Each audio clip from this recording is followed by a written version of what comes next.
Hello and welcome everybody to the Overwatch podcast. Today is the first episode of this podcast. We'll be going over many things today, all doing with Overwatch. So let's all introduce ourselves. I am blind. Uh, I am a peak 3.6k damage player, and I'm currently like 3400. Um, DMT, would you like to go next? Well, hi. I'm Christian, also known as DMT. Um, I'm a top 500 Orisa or tank player and DPS player. I've peaked 4,500, which is top 30-ish in North America. Right now, I just sit around top 500 in North America. Okay, and lastly, My name is. dude, this is come on. My name is Charlie Poof. I'm the veteran division in All Valiant right, Ultimate. so he's muted now. We're not gonna introduce him. His name is Kyle. He also goes by Calvin. Um, so he's 3.3k peak with a little help, and he is currently 3k. So, now that the introductions are out of the way, we have some questions for DMT. DMT, being a current GM top 500 player, what are your top main tank and top off tank picks, as well as your top DPS picks? Are these from the Twitter No, these question? are just questions. Okay. Um, well, usually if you want to climb, as it sucks, you have to play to the meta.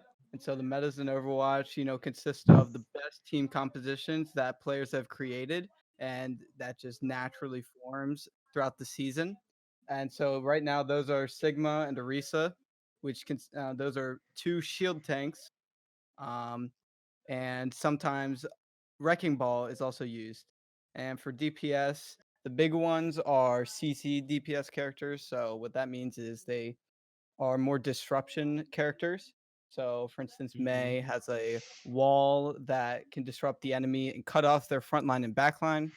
People like Reaper can go in and demolish their tank line before you know it. Those would be my best two. Other So, ones are snipers. So s- yeah. okay. So, now that those are the top picks of the week for the current meta, from DMT. So now I went to Twitter and asked Twitter some questions.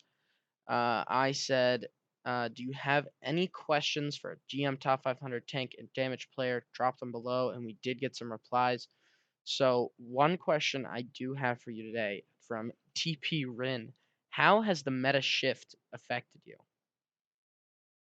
Uh Actually, since I got to Grandmaster, when I first got to Grandmaster, I was a DPS player. And ever since then, I've had to switch over to being a tank player because I really love Overwatch because I love to control the game. And you do that by playing the role that does that the best. So if damage controls the game and moves the game and tell your team what to do, I'd play damage. If it was support line and they tell you what to do, I'd play them. So that's why I'm playing tank line mostly. And obviously, like I said, when you have to conform to the meta, that means that you have to, pick the tanks that, best help you win. So all in all, the meta has completely changed who I play. I used to play Genji, Tracer. Now those are not even viable or haven't been for the Mm. past couple of months. So now I have to play. I had to learn Wrecking Ball, especially Orisa, and I'm still working on Sigma. So So just to add on to this wasn't a part of the question, but it was one of my own. So how has, as well as the meta shifting constantly from nerfs and buffs, how has role queue affected your hero choices and what you play? Like on certain yeah, days, do you play tank because you feel like it, or do you feel like you can just climb with it that day? um, that's a good question. Honestly, definitely role queue has changed what I play a lot. A big factor of it is if you want to play damage, you have to sit in queue times in order to get into a Mhm. game for super long periods of time. So I usually just don't play damage at all, and mainly play, because I want to get as many games in as possible. I don't want to play 2 games in 6 hours. That makes no sense.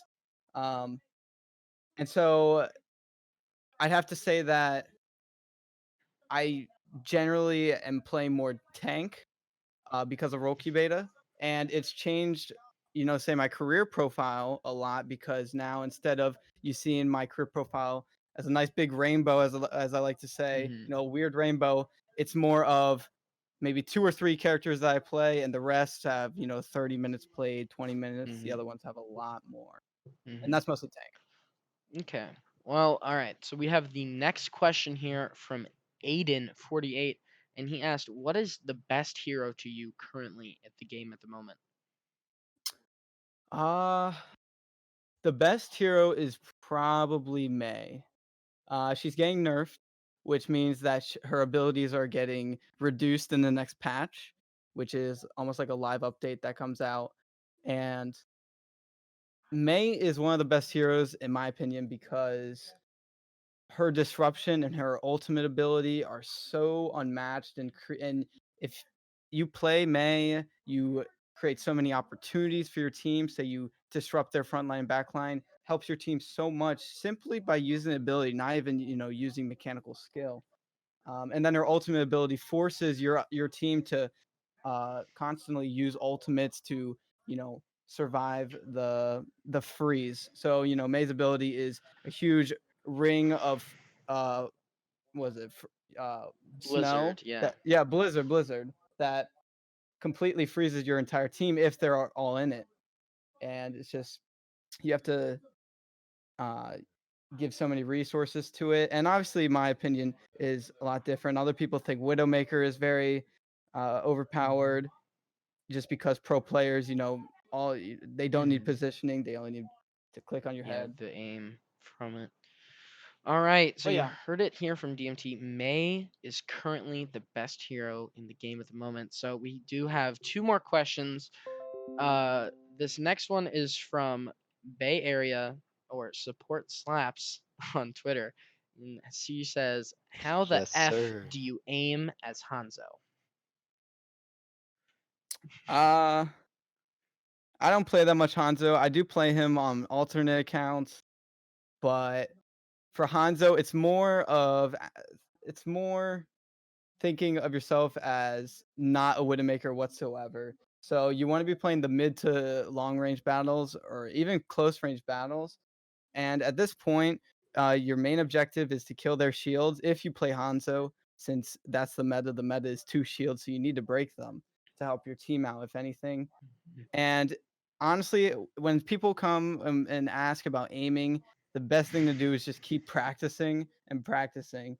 There are many guides online of how you can improve your aim with sensitivity uh, and going over in the training range.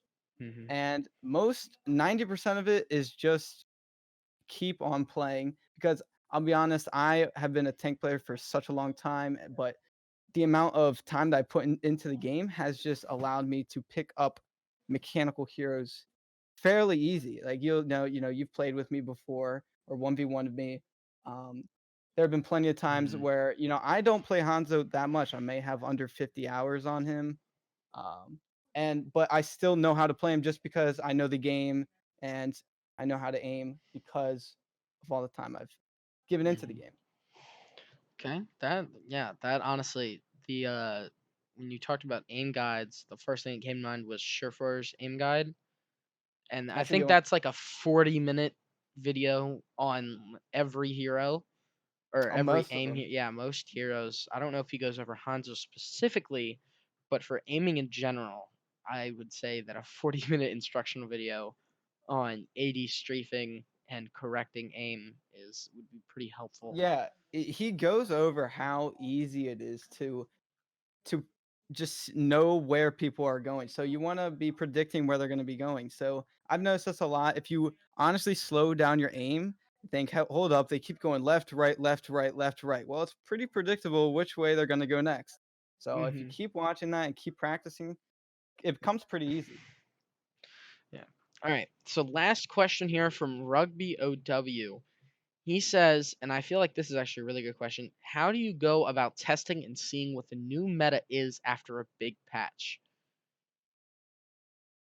What I have to say for that is there are many pro teams that do that. Goats was created by a contenders team, I think, maybe a pro team, Hmm. I forget, some type of pro team. And other people have just noticed that in PTR, some heroes are more strong than others. So many people, which we'll probably talk about later, a lot of people have gotten to realize that Doomfist is not as good as he is now, or he's Yeah. not going to be as good. Hmm. So as you look at the patch notes, you can sort of figure out as it's more of just a natural thing. I think no one chose that they wanted to play Orisa Sigma. It was just more, hey, someone saw in your competitive game that Orisa and Sigma was really good, or Orisa and Reinhard was really good. So they're gonna play it this game, and then it's like a chain reaction. Hmm. Hold up, they're winning with this composition. Let me do that. And no one really picks it out, but it's a really good question. Hmm. So, being that you said that with a lot of pro players creating the metas, do you feel like in your top 500 games, it starts there and it, like you said, it kind of moves down the chain? But do you feel like it starts in top 500 specifically, or do you think it's like a diamond strat from a popular streamer that blows up on like Reddit or something? Like, do you think that would ever be possible? It's definitely possible, but do think that more pro players and high ranked players know the game a little bit more and have put more time into the game. So they're just going to know which heroes are going to perform best in these situations. Some people are going to say, hey, this is a really close meta. Everybody's really close together. No one's like really far apart. Why don't these heroes are going to work best with this? So we'll play this. And it just naturally happens. And then I do think there are some Reddit posts or Twitter posts of insane plays going on or something like that, like a new strategy Hmm. that may not be created from a mid-tier team or comp. But Hmm. yeah, I'd say it's more from the high elo standpoint that this is where these metas come from. And it's honestly it's part of, big creators that are very high elo and, pro players to find the meta, find what's wrong if they don't if the meta is not healthy for the game, and it's up to us to stand up and honestly try and get support to change heroes and not listen to people that just don't know how to aim. And that's what happened with this Doomfist patch. Many people that don't know how to aim will just say, "Hey, Doomfist is overpowered."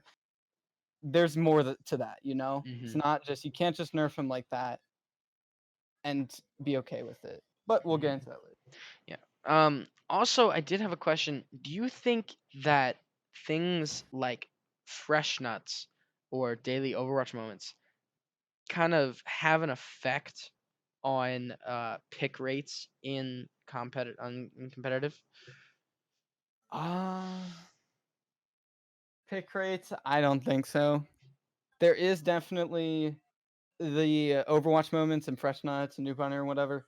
They do a lot for the community. For instance, the whole J3 The bug bug thing, the yeah. bug thing was super huge, and that was made and popularized because of Fresh Nuts. They got on Fresh Nuts, and then someone else did it, and that kept on happening. And that's super. I feel like it's healthy for a smaller community, and but I don't think that the meta is necessarily determined from daily Overwatch moments, mostly because they're more highlights Hmm. from cool plays and not really highlights from what the meta is. I feel like there are other content Hmm. creators um, that go over the meta and what's healthy and what's not that Hmm. aren't cool replays. Hmm. So that is actually, I do realize I have little more questions. They're mainly like short, probably one answer questions. Um, so Bradley um, asked, what are some comps that should be meta, or plays or picks that you think should 100% be meta? What I would like to be meta is more team coordinated. So honestly, goats and dive are a good example of this. Goats, you had a lot of ult tracking, a lot of team Yeah. composition. Well, not team compositions. What beats what? More of the triangle effect. Zen hmm beats Ana beats Brig or whatever. That type of stuff. I Or 100% Lucio. agree, because Yeah, I remember playing on a team and goats was probably the most fun thing to just spam a call and just yeah, watch it die instantly. It yeah. was And it this was and those are a lot of crazy. fun. Yeah, yeah. And hmm dive is was similar, but I feel like dive is a little more advanced, harder to pick up. Um, but yeah, I feel like metas that should be in the game right now should be healthy, well balanced. Not even, I don't feel like it should be called a meta. I like what you're going for though. Um, but I feel like it should be more of a diverse playing field where a lot of characters work. Right now, half, if not more than half, of the characters that you pick don't work in this meta. They just don't help the team hmm out. I feel like if you allow and if you it's very hard to do, but I feel like in a perfect world, if most, if not all, of the heroes were playable and helped the team, that would be the perfect meta. hmm So, kind of segueing from that question about certain players or heroes not being picked, what do you think is the worst hero to pick in the Worst current hero. meta? Um, it'd have to be one of the squishy targets. Squishy in Overwatch means under 200 health. hmm So Genji or Tracer, I'd say Genji. hmm I might be missing someone. Some healers like Mercy are not the best, but are still playable. But I'd have to say Genji, mostly because he just doesn't have enough damage for the current meta. There's too much, freezing and CCs like I talked about. hmm And there are too many in the game for him to be playable. There have been many Genji players that have dropped elo noticeably since Genji never Yeah, it's was meta. It's kind of sad. His ultimate without paired with a oh combo yeah, ultimate that is is basically suicide. You're yeah, you're wanting to just waste an ultimate. yep, There's so many factors you have to go into if you're gonna just blade empty-handed. yeah. But thankfully, um I have seen characters like Soldier, who's also not that good of a hero. Soldier's being played more because of buffs. Mercy's hmm being played more. Ash is being played more. So all these characters are slowly, getting back into meta. I'm hmm confident that Genji will soon be back in, but as of now, I hope so. I hope Dive is 2020's meta again. yeah, Uh, Kind of segueing into talking about metas, what do you, in your opinion, think was the worst meta? worst meta. Like the least fun to play? Um, the least fun to play. I started when Dive was meta. hmm After Dive came, I think it was goats. it might have been Goats. I think it I think was, there were things in between that. yeah, maybe like I'd have Ryan to say, Zarya. yeah, I'd have to say one of the most. Sorry, this is a pretty hard Yeah, question. it's pretty, yeah, there's only I been have, to, I like have to go three through or all of four them. metas. There hasn't been Yeah, too many. I'd have to say either there all have been. I don't really think that any are that bad. I think they're all playable. hmm Right now, I think I have to say probably the Orisa Hog meta, Oh yeah, I forgot which about was that entirely. yeah. And honestly, I could tell you right now, I am I don't know if there are any other sources for this or any people that have disagreeing opinions, but back to the other question you asked, I'd have to say that this meta, the Hog Orisa meta, was created by high elo players. I remember going hmm early into this, the start of this. And I saw some, some. This is what hmm some doers. 2 tank duers, and they would just Orisa hog, Orisa hog. That easily created the meta. Basically, what this means was this meta was Orisa, who is still in the meta now, has an ability where you halt. It's basically like a green orb that Yeah. sucks everybody into the middle of it, and then Roadhog would use his chain to pick Yeah, his someone out of it. hook, and yeah, Yeah. it's really effective, especially if your Orisa uses Fortify. That is just she's down, and then everyone else can get picked. And it's Yeah. very rare if you're a hog in the pool to even survive it sometimes. I mean, Yeah. maybe if you get like an Ana pump or two or a nade and It then was just just yeah. spam E. It was once you lost, if you lost your Roadhog or your Orisa, the whole thing just fell apart instantly. Yeah, It was that's common in a lot of metas, but yeah, it was just more of a repetition thing that no one liked. It was just yeah. the same thing. It was Mhm. Orisa, then you use your hook, Orisa, use your hook, Uh-huh.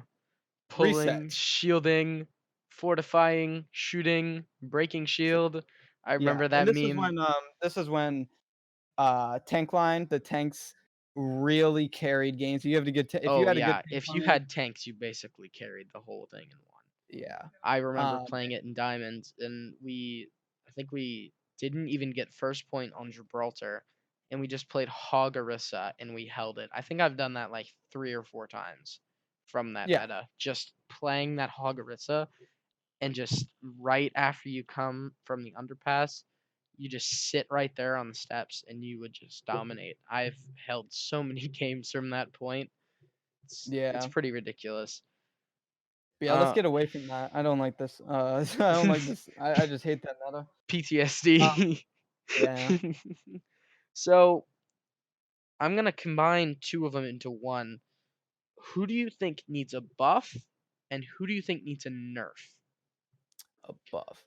I don't think anybody needs a buff. I think Overwatch needs to do a better job at doing more and more nerfs, and they've been doing that. I think Mhm. this patch has been mostly nerfs. Um, and the Yeah. problem with buffing characters is what happens is it's almost like this damage competition and healing competition. What happens is Mhm. you give someone a damage buff Increase. increase. And what happens is that character becomes overpowered. So you give another person the damage buff. But hold up, there's too much damage in the game, so let's give a healer a healing buff. And Yeah. it slowly forms Yeah. into It's just a who vicious has more damage. cycle. Yeah. Yeah. It just turns into a terrible cycle So yeah, of there needs to things be like that. more nerfs, definitely. And if More not hero nerfs. bans, which means you take, hero out of the game. If not out of competitive, sorry. Out of competitive play. So that no one can play the hero. Still in the lore and everything, but yeah. Now, Um with that idea of hero ban, sorry to cut you off. Do yeah, you it's okay. think that big streamers would almost be targeted? Like, if for an example, Chipsa, if Chipsa joins your game and you have a hero ban for your team and you pick Doomfist, do you think that a lot of streamers who main certain things, um, do you think they would get targeted by that? Definitely. That's just obvious. A streamer becomes a streamer Target. like Chipsa or who becomes a target is a target because they're good at what they play. Chipsa Mm-hmm. his streams are pretty funny and he's become somewhat of a meme, but he's a good player. To say that he is not consistently top 10 and 20 throughout the seasons is an understatement. He is Mm-hmm. always up there. And that's because he plays Doomfist really well. And Mm-hmm. so, if I was playing against Chipsa, there's no, and he plays Doomfist the best. Yeah. There's no doubt. Mm-hmm. Same with broken heroes. Say May Hanzo is a big one that no one likes. Mm-hmm. Um, so yeah, Interesting. but yeah, they definitely be a target. Just like they're a target to people that just want to kill them. There have been Mm-hmm. times where I see, oh, there's a streamer on the other team. Let me only go for him this entire game. Yeah, and then like kind There of there has been a just to lot. be on stream in a sense. All right. Well, that is all the questions. That was great. I love those Whew. answers. So, Calvin, I would like to say that you are unmuted and have been for quite some time. Let's go. So now we're gonna move on to a topic that I think can be quite controversial. We're gonna go over the best DPS, probably like number one and number two, and tank and healers for stalling. Now for DPS, I mean, really for any map, I would say Tracer. Tracer is definitely there. For just the triple blinks and what's the cooldown? Isn't it like I think it's only like 5 or 6 seconds, so you could Yeah. get back very quickly. That is like that's definitely one for stalling, especially on Volskaya second point. You can get back so quickly for that. It's like 3 blinks out of spawn and you're practically there. Now Yeah, one that another I one. what you can continue. Go. Sorry, I cut you. Another one that obviously Doomfist is a big one. Doomfist, yes, but His honestly, movability yes. is But for another big Doomfist, one. Oh yeah, you go. I feel like it's almost map dependent in a That's sense, true. because you can punch and then spacebar to get the extra distance and then E to land, right? But that only gets you the distance. So I feel like in maps, if the point is definitely close enough, like say second point on Route 66, and they're like right at the door, that's when I would definitely pick Doomfist to get back for that. Because then on top of being able to get to the stairs very quickly, or not even that, to the bookcase, I think they're books, right? Next to the steps. You could Yeah. you could punch out the door and then E out the other door, and then you could probably punch up the steps a little bit and get like a little glitch, and then you're up the steps, and then you can E right off that and then uppercut, and you could probably get a pick off that. So I feel like Doomfist is definitely map dependent for those kind of things. Yeah. Um, but I mean, if since it's roll queue, remember there's only so many fast. Like, what other DPS would you pick then, if not Doomfist and I Tracer? know when I usually played, which I haven't played in a while, so I don't know if this has changed or not. But I remember my go-to would always be May, because I would just walk up, wall myself off, and freeze into a block, Hmm. and that gives my team, what is it, 6 or 7 seconds Yeah, around that that gives you a time. lot of Definitely. time, especially on Anubis. If Yes, you I take always either went one of there. those, especially if you take if you go right, you can wall yourself in there perfectly and You not can even wall have yourself to in the use your corner. ice Yeah. block, and then just wait for them to either start coming up top and then go into ice block. hmm So yeah, I that was always May. my. Hmm. It's still a good pick, definitely. Hmm. And another one is Diva with the new PTR. True. We are If gonna get her, more in depth into yeah, that that later, she but changed a lot. the Um, 5 to 3 second is that's a definitely gonna. I think that is gonna be the spark that brings dive back. hopefully. I hope But so because yeah, I love dive. Playing yeah, Winston and just jumping on an Ana in the back or a Zen, and then with your whole yeah. team by best feeling in And the for world. people that don't know, Diva is a tank player that has rocket boosters, allows her to fly around for a short period of time. Forget how long. I think it's 3 seconds. It's Yeah, 2 or 3. Yeah, it's two yeah, or two three or 3 seconds. seconds. But now, once she flew around for 2 or 3 seconds, she had the cooldown on that ability for 5 seconds, and that has just been changed to 3 seconds.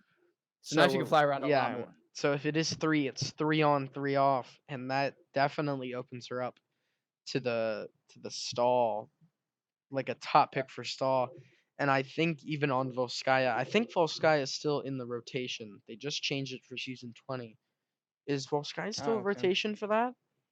Volskaya, yes. Well, in I would competitive seem, ladder, it yeah, is. competitive. I think so. I think Volskaya is still there. If not, I am sorely mistaken.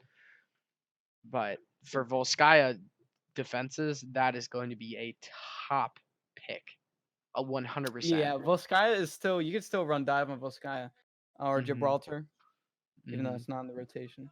Yeah, Gibraltar. I'm mad they took out Li Shang. I just wanted to throw that in there. Lijiang is the best map in the game. So that's more. I think we went over like a little bit of tank, a little bit of DPS. Let's go into more of the tank role. We already talked about Diva, but honestly, on certain maps, Reinhardt could definitely be Definitely. viable. The long stretch on Eichenwald is the perfect place to just go for a pin down Yeah, the middle, and then if you know how to do it, I think it's spacebar and shield hold towards the end of your pin, and you get a little boost. I know I do that often. yeah, it'd be Reinhardt and Wrecking Ball. Wrecking Reinhardt Ball wrecking ball, faster 100%. Yeah. It used to be Winston, I think. Winston was Yeah. there. Um, Yeah. And because now I if can even beat Diva. yeah, Diva can be now substituted, but I Diva's feel like 100% going to be there now. when you're already recontesting, it's almost a lost fight. Maybe Mm-hmm. 90% of the time. So the pick with Reinhardt, um, can change a fight. So you might as well hope Because a big with fire Reinhardt. strike and you basically have your ult. Because I've seen people get like 50 charge singular fire strikes with a Yeah. without a damage boosted mercy. Because they hit the whole team and it lines up perfectly. But you can get your ult quickly, and especially if you would have a ball, the tracer, maybe even a somber, a soldier, Lucio. If you had all of them to stall with you, you could get your ult in 2 lives and throw down the hammer while everyone is just kind of shooting or swinging. And you would basically have a 6K that could turn the whole fight around. So I feel it on 100% Reinhardt is up there for Yeah. stall. And then the shield unfortunately got nerfed, but not much. And then also the steadfast is I think it bumped up to 50% steadfast. So you get knocked back a whole lot less. So that helps you with the Doomfist and all that. I definitely say that is tank role for so tanks would 100% be Wrecking Ball Ryan and maybe Diva with the upcoming patch. Now, Kyle, I know that you play a lot of healer Ooh, sometimes. So, what do you think are the best healer stalls? so the first one that definitely comes to mind is gonna be Lucio. Obviously, Mhm. you can just like a good point. Like I remember, I could play Last Point Anubis, and I could just wall Yeah. ride all around the top of the point, and that's at Mhm. least a 20-second stall. Especially Um, if they're not Yeah. focusing you and you have someone especially, else on the point, you yeah. can definitely get that stall going for a long time. So I think that's definitely your main one. Yeah, Lucio is top. I think we can all agree on that. Yeah, for sure. But now, Mercy as well. You can kind of fly around, but true. I think another really underrated one is I kind of liked Ana because you can use her kit to turn the fight very easily. It's one of the most powerful kits in the game. You can throw in an anti-nade, get 3 hmm or 4, and you can get some follow-up with that. They cannot heal those 3 or 4 people. If you take hmm out a person, it might help you turn the fight around because you've got faster hmm spawns. Yep, and especially if they were to have ult, that just kills whatever they were gonna try and do completely. Like if you know that they're gonna have Nano Blade and to like secure the fight and you get an anti and your Winston comes in to Oh stall or yeah, your for ball sure. comes in and he just slams him down, it's like what? Like a couple more shots from ball and he's gone. It's very powerful. So And yeah, you can also use Lucio in a CC. You can keep them off the point. hmm I've Another one would be Baptiste. I'd say Baptiste, Baptiste yes. only because Baptiste is invulnerability, which is getting nerfed. It is getting nerfed. We'll talk about But if that you think more about it, things later. like Gibraltar or Hanamura, for last point contesting, if you swap to Baptiste, throws immortality onto the hmm point, swap off of him, then swap back on, all of his abilities reset. So you can keep on doing that for a while. Yeah. I've had that has happened to me in scrimmages. Especially I remember it was on Gibraltar, third Yeah, point, and that's like the closest spawn. I don't think you could do that with many other maps. Because, yeah, it's situational. yeah, even on Anubis, the spawn is just too far away. You can't do that consistently, at least. You wouldn't be able to do that. Um, And also his shift, I feel like, is very powerful. Would you agree with that? Because Oh Yeah. yes, because definitely. because for his shift, it's also directional, which is really weird. I think ML7 a long time ago did a Yes. video, and he was standing up top on Volskaya, and he pressed the shift while the person wasn't looking at them, and it didn't hit him at all. But they Didn't were hit him. within range, and then they turned around and looked at him, and they got the range, and it went off. So I feel like that is also kind of a weird. It's a It's weird it's a bit mechanic. buggy. It's Yeah. definitely a weird mechanic. I don't know if that's still in the game today, but also there are certain maps, and I love doing this. I found two spots already, one on Havana and one on Busan. In the mecha base on Busan with Baptiste's immortality, there's a small little place that you can throw your immortality and it glitches into the wall and stays low to the ground. I've done this so many times and it is so effective because they cannot kill the immortality. Hmm. And I found all of them on accident. I've just thrown them in a place and they went to go up, but they get stopped by something. So if there's like a glitch spot on point that you would be able to do that, you could definitely stall for much longer on Baptiste. I know the other one on Havana is right after you make the first turn. That little booth thing, the teal booth, it has a ledge on the one side, and if you throw it right at the ground under it, it will go up and it will hit the ledge and it will stay short.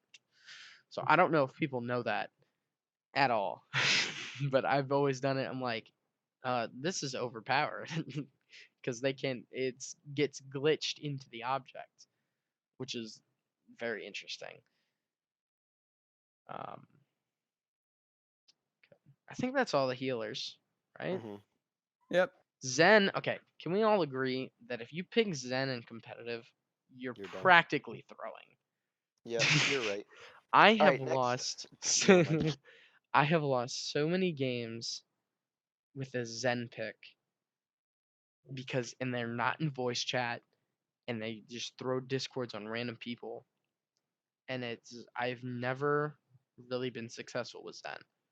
Even when Well, this I might play be Zen. like more of an elo thing, but if you have a good Zen, high elo Hmm. Zen, more damage, like I said, if you keep on piling on damage, eventually your team will win with that Hmm. Discord orb. It is insane against main tanks. Once Yeah, Orisa shift is gone, you're yeah, practically dead with Zed orb. she is gone with that So I think orb. with a good Zen and good coordination, especially if you have a team, Zen can definitely be good. And it's obviously situational. Some maps are better than the others. Hmm. Now, being done with that, I think we can easily say that for stalling heroes, for DPS, it is Tracer, situationally Doomfist, situationally Soldier, situationally Shambra, and there was one more we said. May. Meh. May. May, I think we agreed on. So Tracer, May are definitely your top stall picks for DPS. Tank, we figured out Rhine Ball, maybe Diva with the upcoming PTR changes. And healers was Lucio and Baptiste or Ana. I think that's what we landed on. So, one thing we're going to move on here. One thing that bothers me about Chipsa is his He's on absolute fusion. no. I mean that too. Him and his brother being the coach is pretty ridiculous. We'll go over that in a second. Yeah, we'll talk about that after I get to this.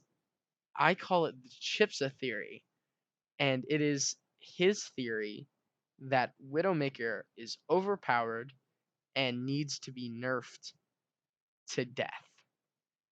And What does he mean by that?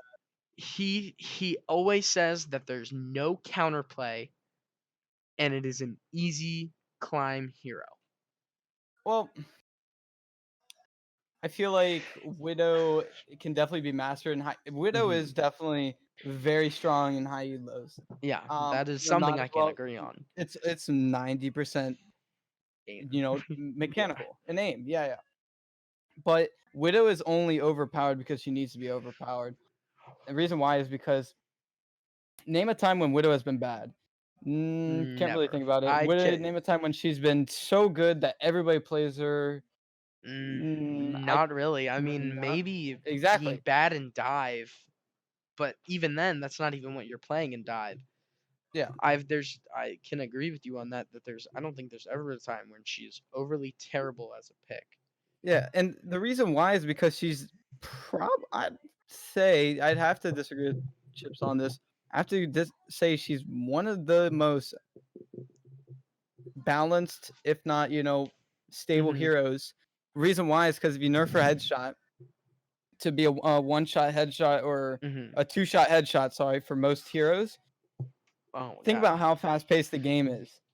yeah. It's She is impossible to, like hit two headshots on, it's hard consistently. to hit Yeah, one.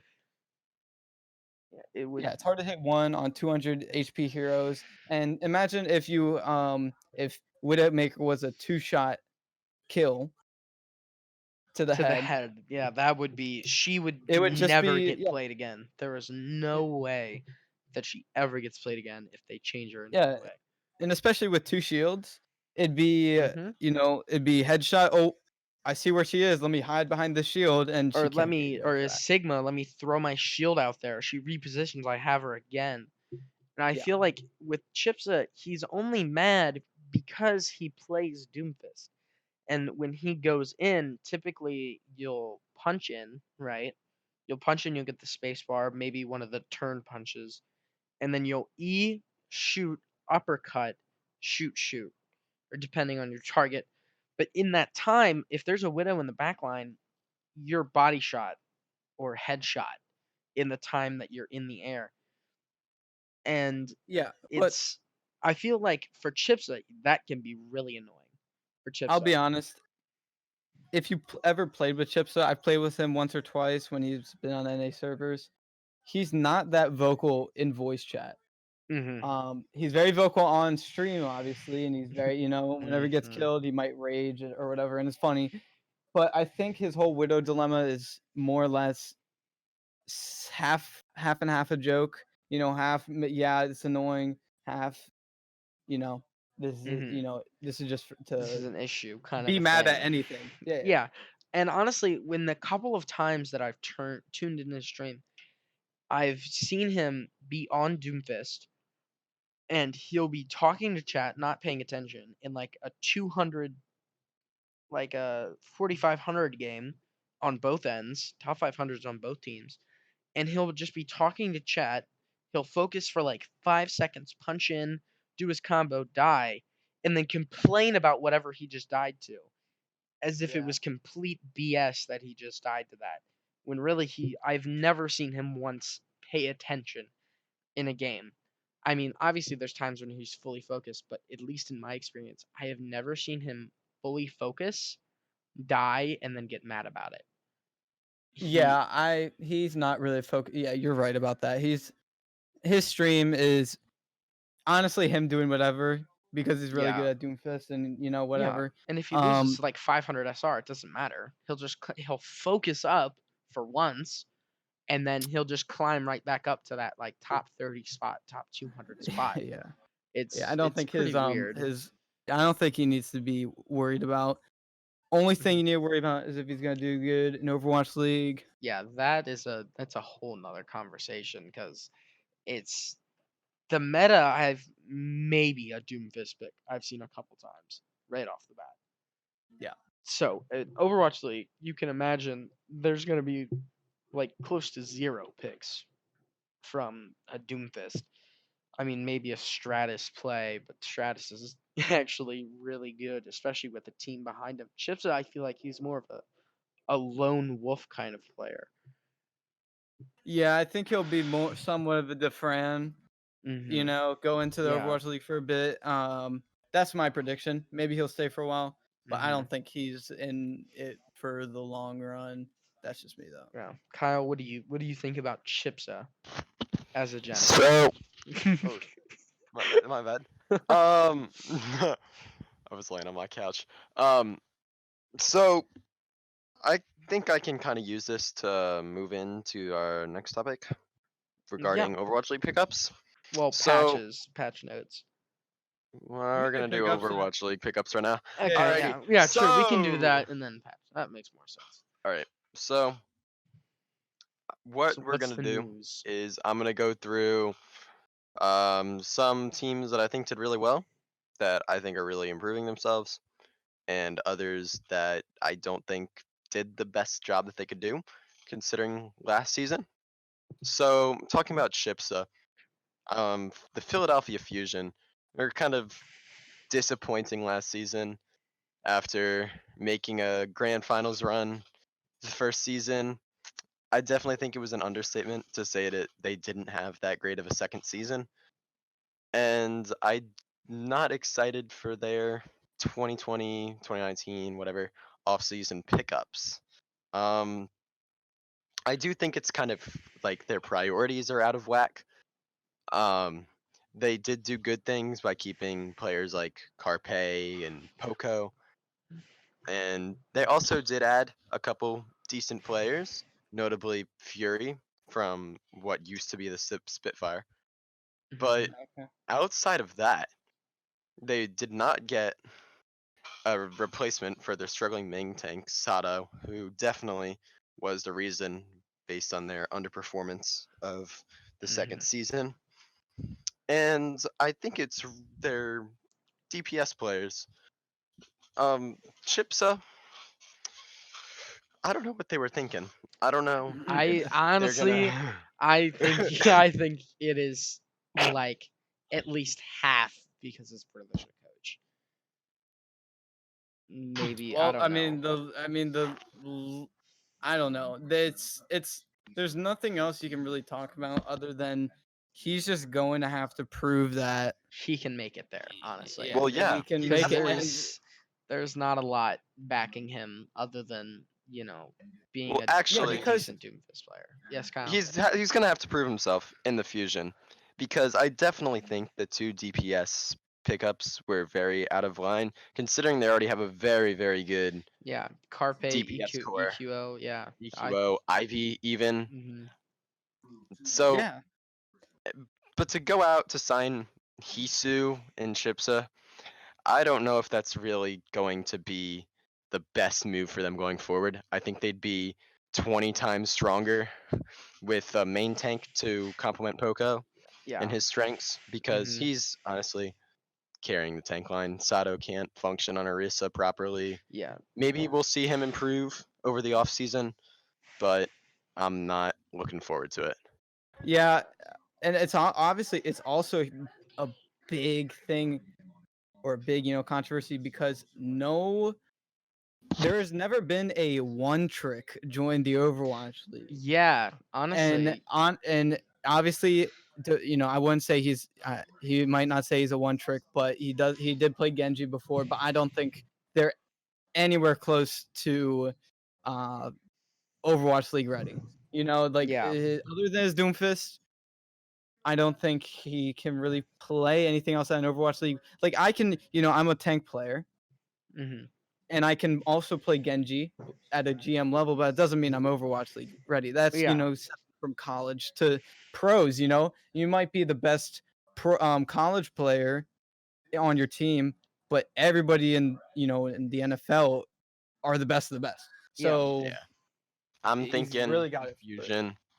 I think the Fusion's offseason was definitely one of the busts. But going into a hit, I definitely think that the Toronto Defiant are on their way up. Who did they From get? from going from a very, again, disappointing to say the least second season.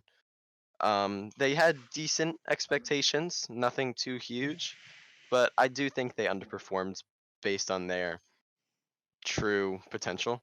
Mhm. But I think that these pickups that they made these off seasons, picking up almost a full Canadian core with agilities and Shore adding on to Oh yeah. Mangachu pickup, also getting players like Nevix, Kellex, they really almost strengthened every position and even got a Mhm. good backup. Like they signed Kariv, Oh yeah, who Karev proved to is. be extremely strong, who he can Yeah, he even did. back up somebody, He did compliment very well Kalex. on what team was it? It What was was the a one? Valiant.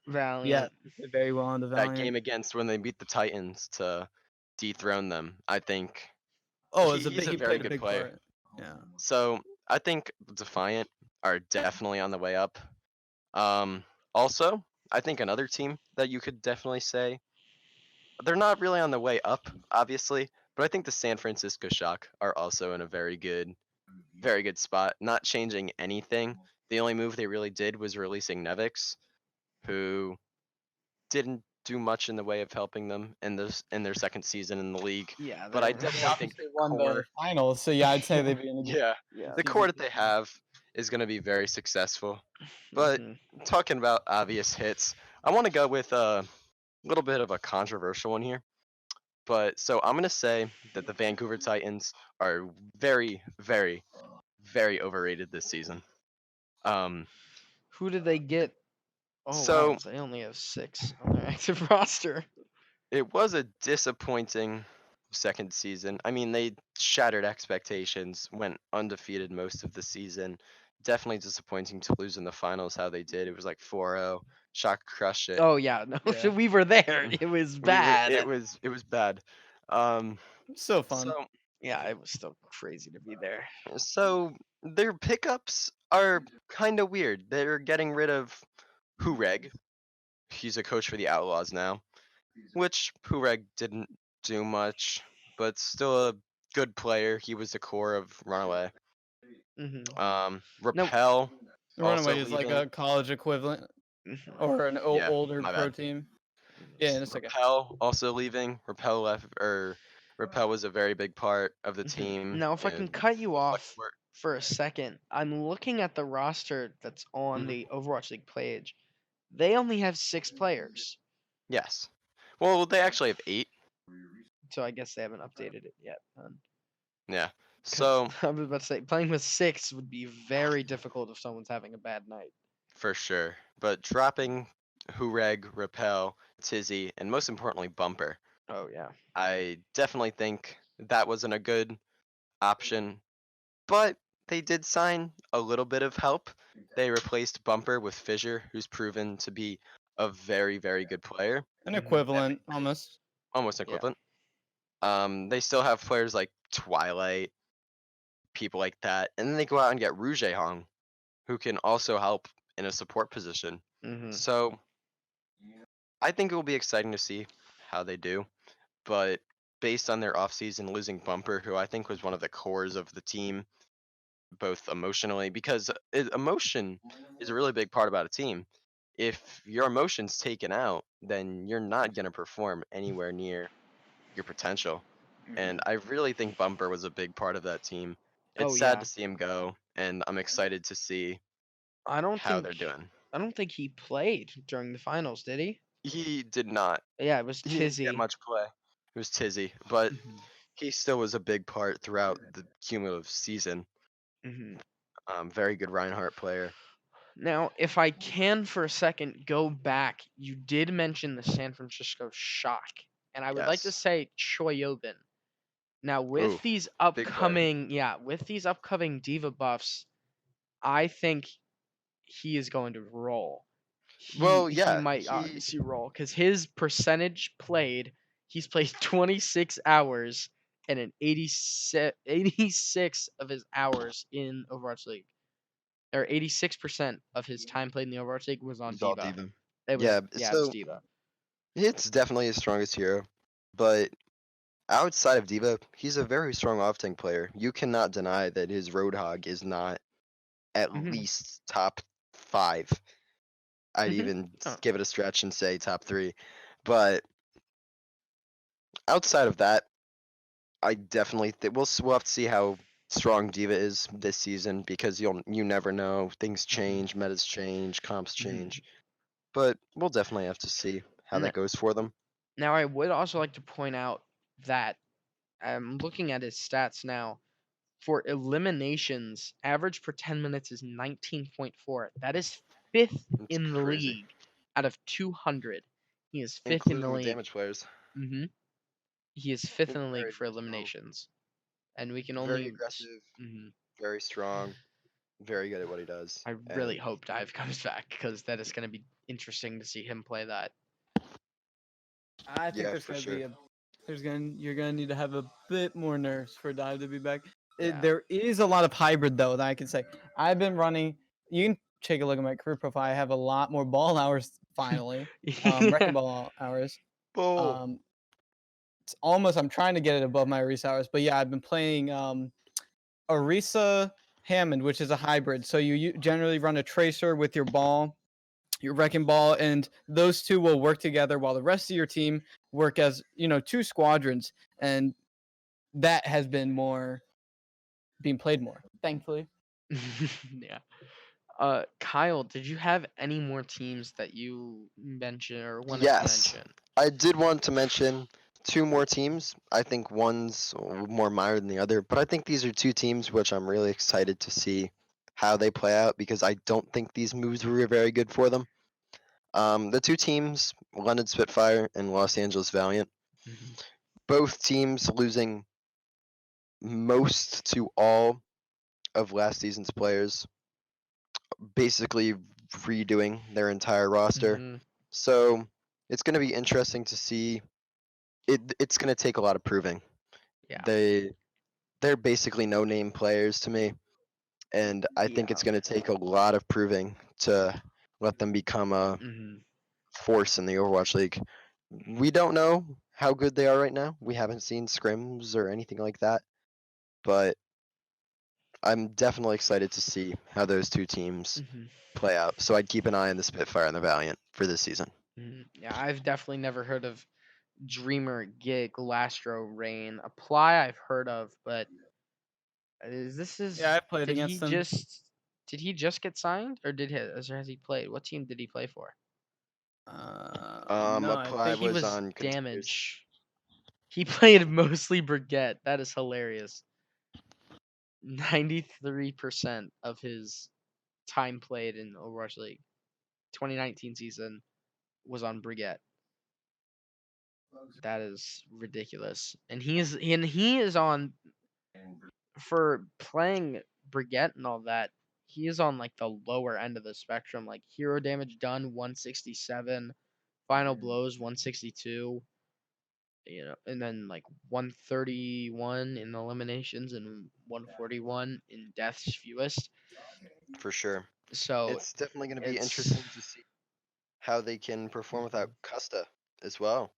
Custa true. leaving hmm for the talent crew announcer, and he was really the rock of the Valiant. So I'm excited to see how they play out. Hopefully their moves do well for them, considering a disappointing second year. But we'll definitely have to see how the Valiant and Spitfire both play out. Now Spitfire, they redid their whole roster, correct? Basically, yes. Oh yeah, Adding they players kept Privet. from Wow, that is Korean just contenders. there is no stats about any of these people. Well, wait, highly. It's saying. I mean, I guess this is from what other maybe contenders stats, but Yeah, they came out mhm, pretty much signed few Fusion University players and mhm, a few runaway players from Korea. Um, names like Shui, Fuse, Glister, Bernard. mhm, People like these, I've I don't watch that much contenders, so I'm excited to see how they perform. Hopefully, they'll be top level talent in the Overwatch League, but again, mhm, it's gonna take some work to be able to prove themselves as a top tier team. mhm. Yeah, they're definitely going for more of a rebuilding. Um, Process, definitely. because it seems that they have one, two, three, four. I think four of every role Yep, is what I'm they have looking at. a lot of So people. they're gonna have. I mean, that can really work out if you think about it, because if that can be a lot of specific damage players. Like, I mean, I don't know what any of the damage players play, but if we look at Celestin I think that's how you say it. I'm not too sure. Well, there's no data on him, but I don't know what he plays. For example, if he's a good Widowmaker player and they're playing like Far Mercy and easy, sniper targets, but they have, one of their other ones in, like, although they have a lot of options to switch to, like, they're almost like the Patriots in a sense, to where by the second quarter, if the Patriots are losing, they've almost caught on to Yeah, what the other team's going to do. And I think that could definitely happen, we'll considering have that to they have see. 4 of everyone. Yeah, we'll definitely have to see. It's kind of sad seeing none of the inaugural Mhm. winning squad still on the Spitfire. They're all separate places like Prophet and Soul. Oh yeah, But Prophet was we'll great. definitely have to see how both the Valiant and the Spitfire do coming into the Hmm. 2020 season. But one more thing about the 2020 season that I wanted to Hmm. point out is the homestands. It's all home games now. Oh And I yeah. think that's definitely a big factor coming into this season with fatigue from ridiculous flights. There's going to be flights from Oh here yeah, to from China or something. Like, it's just there's gonna be teams all over the flying. place. Yeah. And Are I all the definitely are think, there homestands in Asia? yes, there are. There will be games being played in See, China, Korea. No, So I did we're going not to have know to that. see. True. yes, Yeah, that fatigue. could Yeah, be player fatigue was a fatigue. big problem, even with like no homestands. So Hmm. For So sure. yeah, I'm excited to see the changes, Yeah. the divisions, everything like that. Hmm. So we'll have to see. Now, being that we are from Maryland, the Washington Justice, did they change anything? Because They did sign a new coach in, I don't remember, but they did sign a new coach who was a former. It was Bunny from the Houston Outlaws. mm, They signed a new coach, but I think other than that, they kept I still most of their see, squad. yeah, they had a good run at the end. I feel like they're confident with what yeah, they have. especially with Stratus. I mean, him and Corey were Is just huge. popping off constantly. There were a couple of games where it was just them in the kill feed, and being that Christian, And that's like you because the said, meta changed at the very end. Yeah. and being like you said earlier with the May picks, Stratus played mostly May in the 2019 season. Mm-hmm. So that is, I Yeah. mean, if that continues, if that trend continues, that is, I mean, he wasn't the best. He was like middle of the pack, if we're assuming that they're not combined stats, but The middle of packing in damage, considers yeah. to stats, but Hmm. watches energy, and especially um, they're not a team that's very flexible onto other things. They really were downright bad in goats behind Jonas, Oh yeah, and they but were 2-2-2 terrible. Yeah, was when their the strength. hmm So we'll have to see how the meta plays towards the Washington Justice. hmm I'm just trying to look up their roster now, see if they did make any changes. I don't think they made any very significant changes. Corey though, if we do look, he played a lot of Zarya, and following that was Yes. snipers. And if you look, final blows and hero damage. For hero damage, he's 15th. Final blows, he's 14th. So Yes, that's a lot of pressure being created with for being sure. 15th ranked for hero damage. And it's not even important that the eliminations are like halfway there, and the deaths are also like middle of the pack. Yes. He's putting a So, lot of pressure with that but average for 10 minutes on damage being on hero damage, not just general damage, hero damage being 9,003. Yep. So that's going to be depending on where it goes. If we do start seeing more Diva, that could call, Diva Ball, I know was very popular. If they do that with like a Far Mercy Doomfist or something like that, that's a lot of pressure if he keeps that 9,003 average per 10 minutes up. so yeah. That's going to be So deadly for pushing. so in the off season, Ado, Jonas, and Sansam left the team. which is honestly for the better. Jonathan Sansam's play wasn't the best tank play I've ever seen, and Otto really was just riding the bench. And the upgrades, Elvo and Wilsich, the Swedish tank duo, very, very powerful in contenders. Not yet seen on an Overwatch League stage, so I'm excited to see how they play together. Obviously, Corey and Stratus playing her at DPS, but then signing Aim God at the healer position to complement Arc, I definitely think that's quite a strong support duo as well. Mm-hmm. So it's a mix of Swedish, Korean, and American, which might prove to be difficult, but I think they can pull through. And I'm really Mhm. hoping for a good Justice season. We'll have to see how they do. I would love to have a good Justice season because For then sure. we can go to the finals in Washington, and it would That's be. not how that happened. I don't care. It would be Okay. so easy if it ended up being in Washington. And then the homestands too. We can go to a lot of those. So Yeah, man. I hope that they. I am It's coming up very, soon. very February 8th.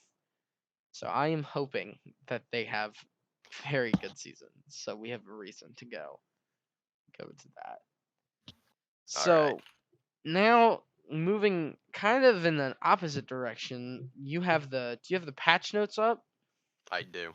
You do. Uh-huh. So let's review those and see, I know we've talked about a couple, but not really in depth. We've Yeah, talked for about sure. Doomfist, May, and Baptiste, and then the Diva one we kind of just opened with basically. But that's a Yes. very important change for Diva. All right. So if we want to go into Diva first Hmm. and talk specifics, so it's saying right here it's an upgrade to her boosters, of course, and the cooldown has decreased from 5 seconds to 3 seconds, as already previously stated. Definitely think it's powerful. Definitely Yeah. think Diva's on the rise. We'll see if Dive decides to come back. Um, Hmm. Also looking at the tanks, Urvis's Fortify damage reduction has been reduced from 50% to 40%, so maybe a slight decline in a Orisa play. We'll have to see how it plays out. Hmm. Yeah, and these metas are all natural. They're not predictable at all. Yeah. So, like Christian said earlier, it's gonna be pretty much dependent on what the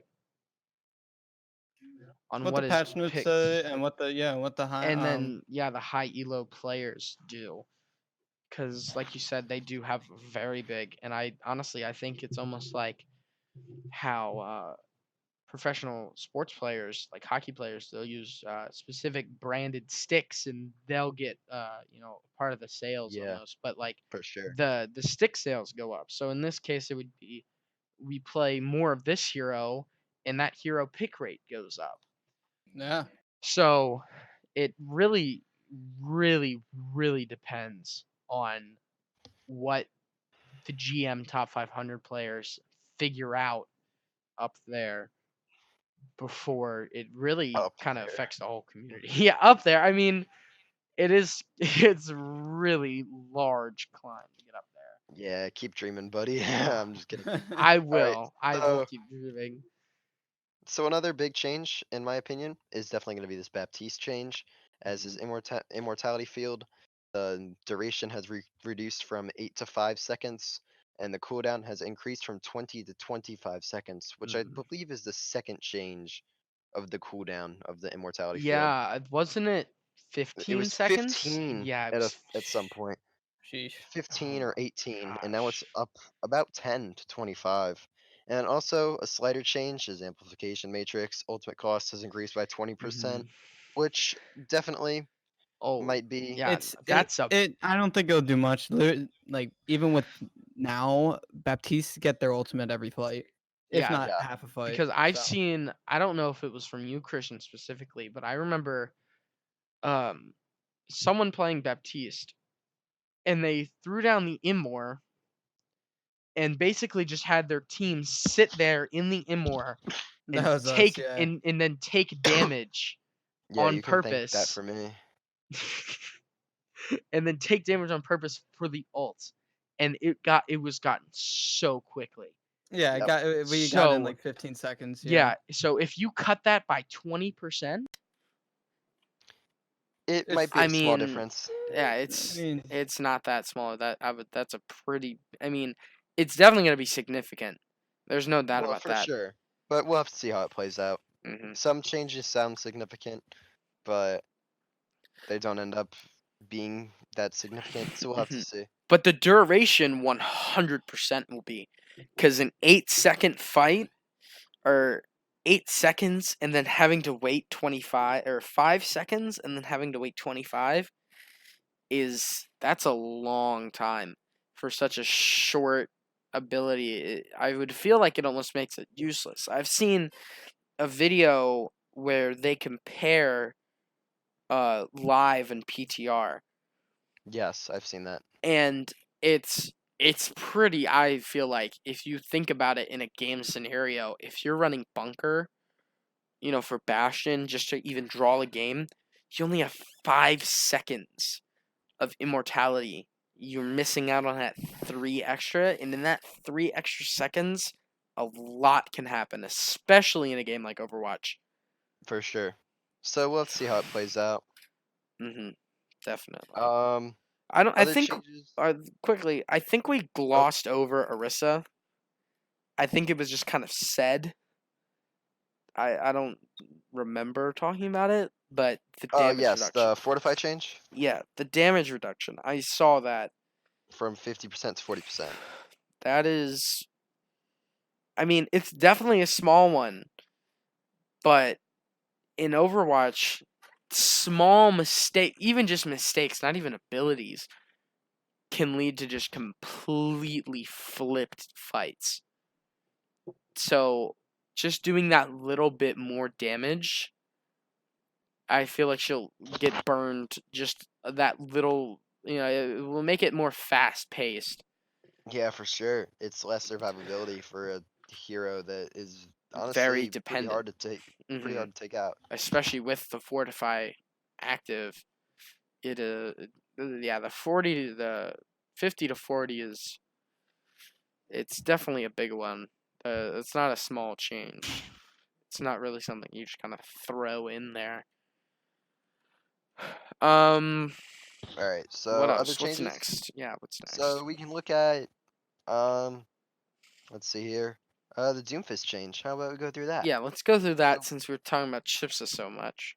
the one that I'm looking at, I don't know if this is all of them because I'm not very in the loo or whatever. But it says uppercut recovery time increased from zero point 0.2 to 0.5 seconds. yeah, Mm-hmm. that's the one. Yep, that's that. And I feel like this change definitely makes Chipsa a lot more mad because, like I said earlier, when you're in the uppercut stun, or when you uppercut, it's a very short time that you're in the air, so there's not too much time that you can actually take advantage of Doomfist being stuck there. It's 0.2 seconds, and just that 0.3 extra seconds. When I saw it, it was noticeable. Like he was in the air for much, much, much longer. Yeah, it gets rid of Doomfist's movement Mhm. so Doomfist is more of a dive sniper, as I like to say, and a lot of other Mhm. people say. So he can move around the map very, you can Effectively. you can curve his punch if you get really good at him. And you can use your slam really far. But this uppercut, his main combo is gone now because if you think about it Mhm. now, uppercut is just gone. So Yeah. take that out of your mind. You can't really kill anybody with it unless Unless you it's know maybe like in a small condensed room. yeah, or like end of the fight, that you Yeah. can't go in for picks. You're not going to be the engager, the Yeah. It's definitely gonna the change it. aggressor. Yeah. You're not gonna And be the leader in that yeah, push. but the thing they didn't do, even though Doomfist's punch is not good anymore, I mean, his uppercut, his punch is still good. Mhm. So he's basically going to be his main uh attack style is going to be trying to get behind you first, without using abilities, getting behind you, looking for that quick one-shot punch like a sniper, and then getting out with his uppercut and his E. his slam ability or his ultimate. Yeah, he's not gonna. It's almost like flipping the order. He's not gonna punch, slam, uppercut. First. Yeah, Yeah. he's gonna just walk behind you basically, and then use Or yeah, that stuff to get out. he can't engage on anybody. He's gotta engage on someone by Yeah. killing them with his first Yeah. ability. Yeah, the uppercut is very important to the combo, because there's been so many times where I'll just punch in, I'll E, I'll shoot, uppercut, shoot, and they're gone. And then I'm out in like an instant.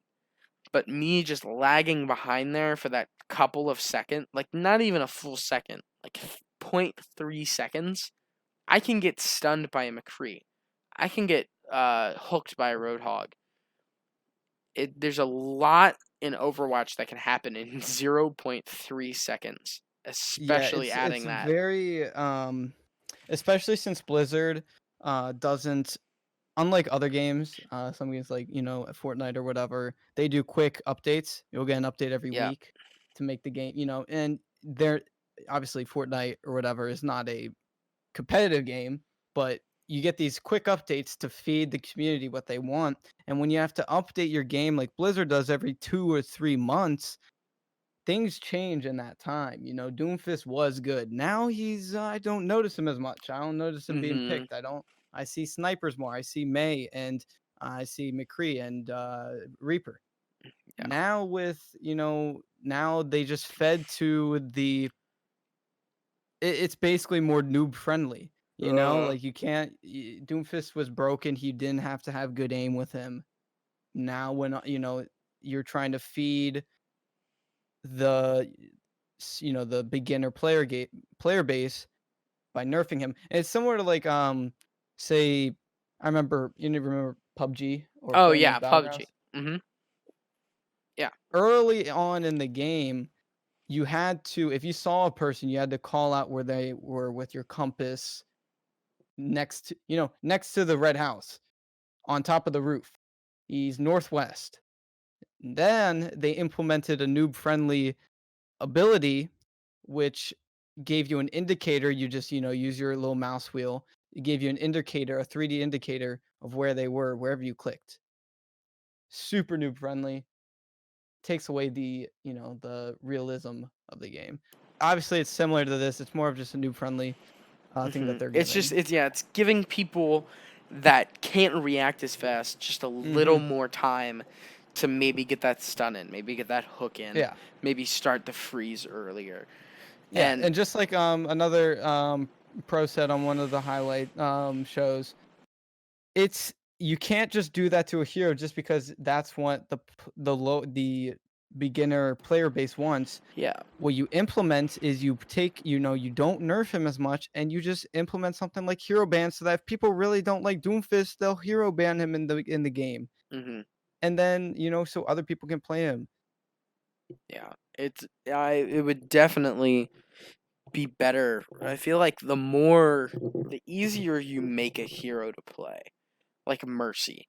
Before, she was so brain dead, I could probably play her on with stream delay, with 15-second stream delay, and I would still pop off. Or no monitor. Yeah, no monitor at all, really. And it wasn't fun. No. And I think a better example is just implementing Brig. Yeah, Brig. Brig is definitely one. It was Brigitte say implementing her. You can't have a skill-based system if you play a hero and that hero naturally wins games. Yeah. Just because you were playing that hero. If I were to tell you that all you had to do, Ben, to climb and reach the top ranks of this skill rating and this skill ladder is all you have to do is play this hero. You don't need to know how to aim. You don't need to know necessarily, all you need to know is basic fundamentals. Yeah, not even positioning. It's just that gets rid of a skill-based system. You can't have skill-based system. Brain dead heroes. There's no skill. Yeah. Yeah. And it's similar with, tying to people that don't know how to simply aim. Yeah. Just get better at aiming, and you'll get better at killing Doomfist. That's And why then he's not played and as much in then lower and higher mhm. ranks. And then you can go from that gold to platinum, that platinum to diamond. It's really Exactly. practice. There's not even like a better tip that anyone can give you other than just practice constantly. I mean, maybe like if you're playing on like a potato PC, maybe that's also a factor in it. Maybe you can react, but your frames are so bad that you can't even get your crosshair right on the screen. Well, There. yeah, and if But you're a lot of dedicated it, to yeah, a lot of it is practice. Like, cause you can Yeah. practice on a 30 FPS like terrible computer, but you can get really good at playing 30 FPS, and it just becomes second nature to you. As long as you Well, yeah, I don't continue think to that's much of practice a it. factor. Yeah, but If you're that dedicated, by that time you'll be upgrading your system, and yeah. that won't be a problem. But even then, I've seen GM players play on 60 FPS. It just there's a point where it's just repetitive practice on certain abilities, and like using Surfer's aim guide, things like that, like can help in small bits. But if you don't practice it over and over again, it's not gonna do anything. You can't just do it once and be like, all right, sick. Why am I not GM? You really have to go in and practice the abilities. So I feel like them making it easier on, skill, I don't want to say skillless, but less, skilled players is kind of making it worse for the higher ranked players in a sense, because then the Yeah, game becomes easy, and then it I becomes think too that easy. it's gotten better to the point where now, instead of playing Doomfist, who was broken and you didn't need to know how to aim, now you're seeing people, oh wait, I need to go back to playing hit scan heroes and mechanical base heroes, because you know that's becoming and that's a bit better. But yeah. hmm All right, Kyle. What's next on the PTR notes? Let's see here. There's a Hanzo change. What is the Based Hanzo on the change? Storm It's Arrow. not that. Oh yeah, it's not that big. Yeah, I it, guess. it was. Yeah, Maximum projectile speed reduced from 125 to 110. A little bit minor. well, it's like it says in the last thing. It says change max speed now to 110, same value as it was before the rework. Yes. So I don't think that's gonna have too much. And then we have change. May's primary fire.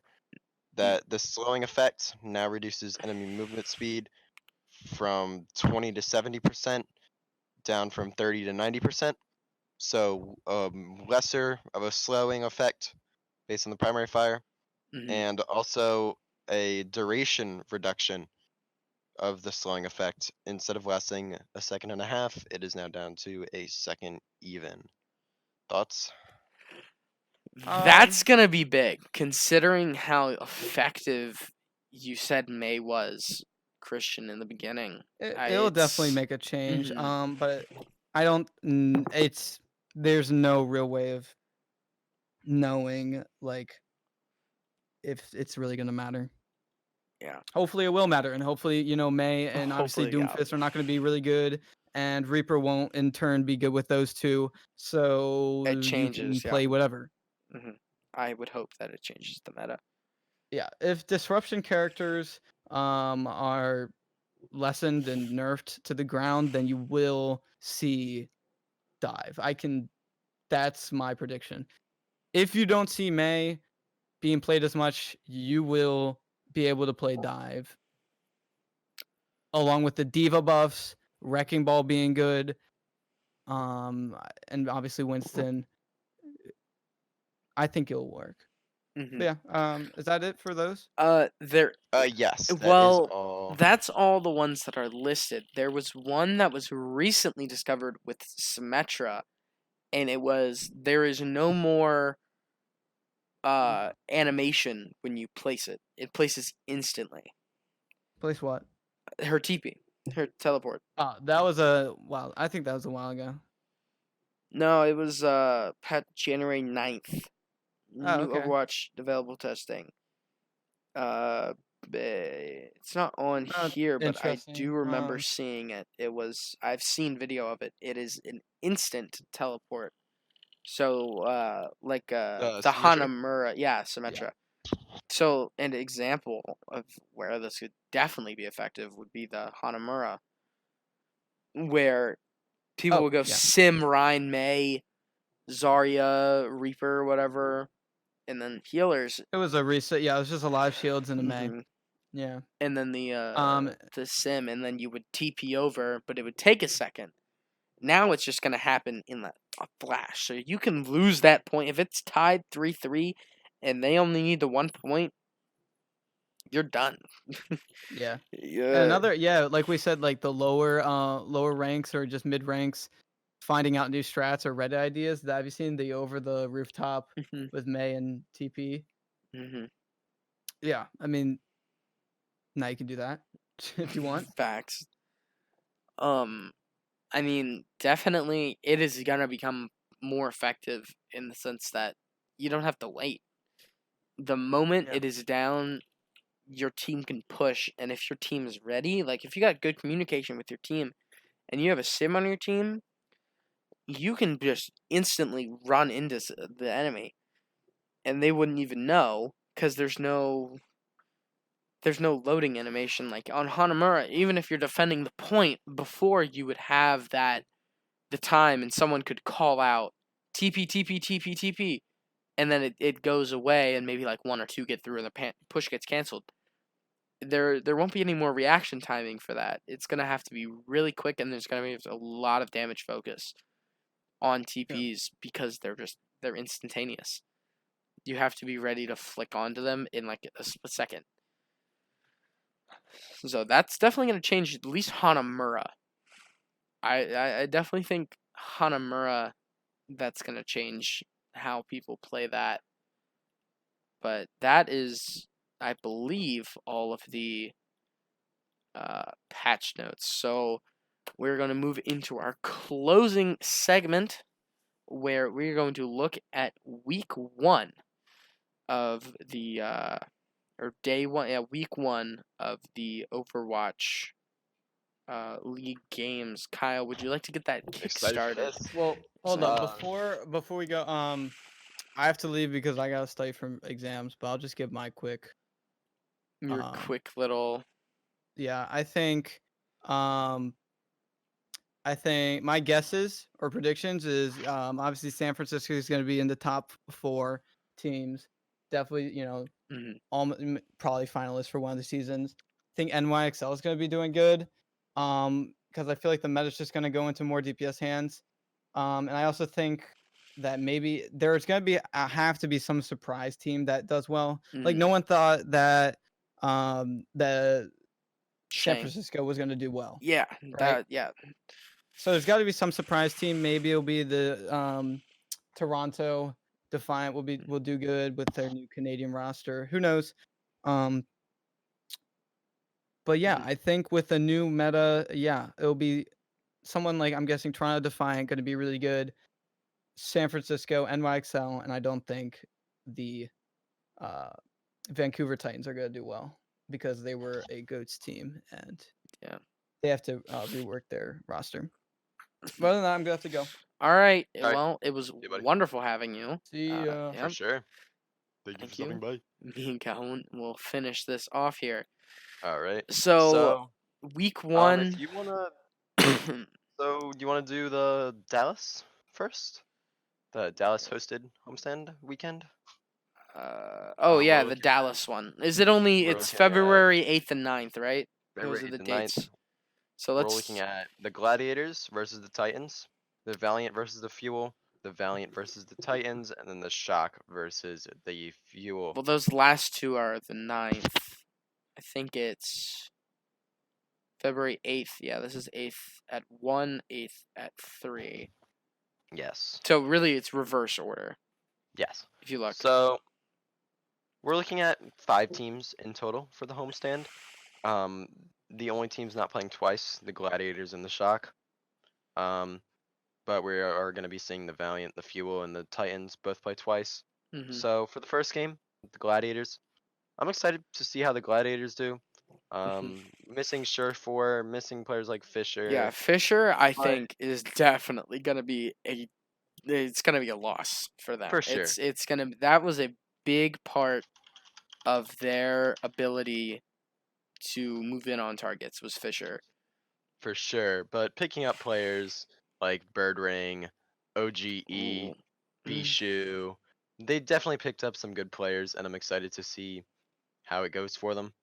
So Yeah. I'm definitely It's gonna be I'm definitely interesting. I mean, most of this is Gladiators there. new. I don't think there was a single team that kept their original roster, was there? Um. Think most of the people switched up. Oh. I don't know that for certain. Yeah, There were some minor changes, but maybe like coaching staff, but otherwise, yeah. Well, I know that at least the people in here, Shock changed, Gladiator changed, Titans changed. Did I already say Valiant? I don't. Did Fuel? What did Fuel lose or pick up? so looking at the Dallas Fuel, I know they made some changes that I think definitely will help them out a little bit. Mm-hmm. I'm having trouble pulling it up here. Dallas. My bad. It's There we go. perfectly fine. So we've still got most of the team staying the same.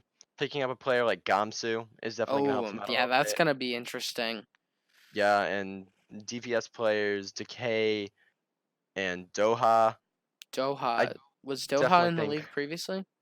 No, but I know he was a stud in contenders. Playing for, of course, Element Mystic. So we'll have to see That's gonna how be they interesting. perform. But I think that second game, I'm gonna give it to the Dallas Fuel. You saw how in the Dallas Fuel homestand from the second season, they had a very, very strong fan base, Mm-hmm. and Oh I yeah, really think very that will strong. help them. I really think that's gonna help them. So I'm gonna put them for the second match. Dallas Fuel are definitely gonna take that Dallas. one. I Mhm. definitely think the Valiant are gonna go winless in this. Um, Hmm. Titans. Even with the Titans changes, you think that? Because I mean, Valiant. Well, didn't who did Valiant lose? Valiant lost a bunch of players too. Valiant lost almost everybody, but I think Titans are gonna go away with that. And then Hopefully, they for can the get last themselves match, together. yeah, for the last match, that's obvious. I'm going with Shock. Yeah, Shock is just they've been strong, especially in the finals. Sinatra Yes. basically carried them through everything, and I feel like they only have to adjust a little bit, dropping Mhm. only a couple of players. So Yeah, Shock so we'll is see. Shock. They're definitely gonna go good. So moving down the Saturday, February 8th at 1 p.m.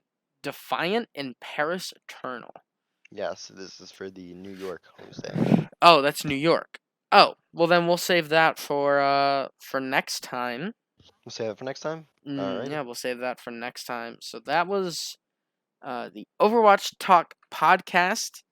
Thank you for listening. Big Thank you very thanks much. to Kyle and Cool. Christian for helping me out here.